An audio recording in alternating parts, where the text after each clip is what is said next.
Ushbu qissada atoqli adib, O'zbekiston xalq yozuvchisi Shuhratning Sho'ro qatag'onining ikkinchi xuruji 1950-yillar Qatag'on davridagi mashaqqatli hibsdagi hayoti aks etgan. 20-asrning 50-yillari boshida O'zbekistonning bir qancha ko'zga ko'ringan yozuvchi va shoirlari nohaq hibsga olindi. Maxfiy sud qilinib, uzoq muddatlarga surgunga jo'natildi. Ayanchli tomoni shundaki, hukm ham, surgun joyi ham maxfiy saqlangan, hech kimga aytilmagan edi.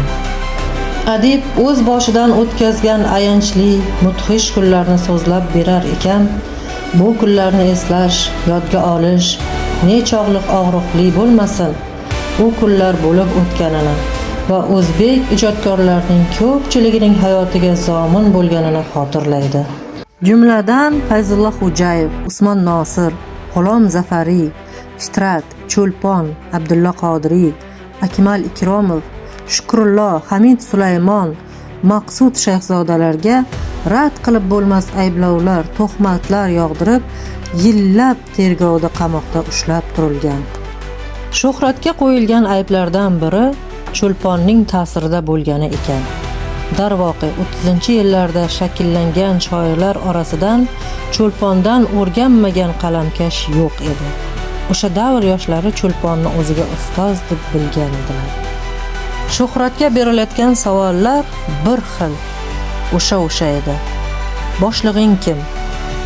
Rus og'alariga qarshi kayfiyat senda qachondan boshlangan? Antisovet tashkilotiga qachondan beri a'zosan? Maqsadlaring nima? Qanday tarzda ish olib borasanlar? Bu antisovet tashkilotiga o'zing shaxsan kimlarni tortgansan? Dindorlardan kimlarni taniysan? Avvalgi xalq dushmanlari bilan aloqang qanday edi degan savollar har kecha takrorlanar edi. Shu kabi savollar o'z isbotini topmasdan mahbusni majburlab, qiynab, aybiga iqror qildirib, kamida 25 yil ozodlikdan mahrum qilishar edi. Qissa so'ngida taniqli hind adibi Krishan Chandraning O'ra degan hikoyasi beriladi. Hikoyada ko'p ma'no joylangan. Bir bechora kishi katta ko'chada o'raga tushib ketadi. Uning baqir-chaqirlarini eshitib, o'ra og'ziga har xil insonlar to'planadi. Muxbirlar, yo'lovchilar, yo'l tuzatuvchilar sho'rlikni o'radan chiqarishni hech kimning vazifasi deb hisoblashmaydi. Shunda o'ra boshiga bir otaxon keladi.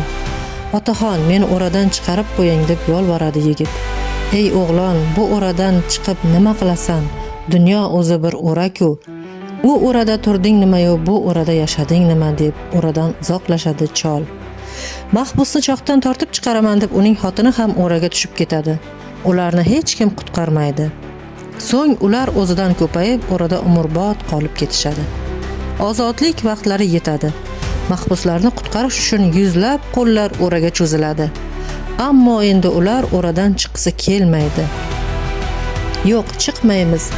Biz bu o'rada xo'p o'zimizdan tinchib oldik", deydi mahbus. Qatag'on yillari mahdud tuzumni o'ylar ekanmiz, o'sha o'ra rivoyati bot-bot yodimizga tushadi.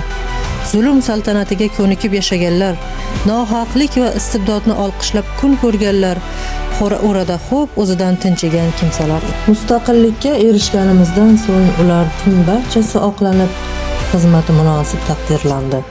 Hurmati rasman o'rniga qo'yildi.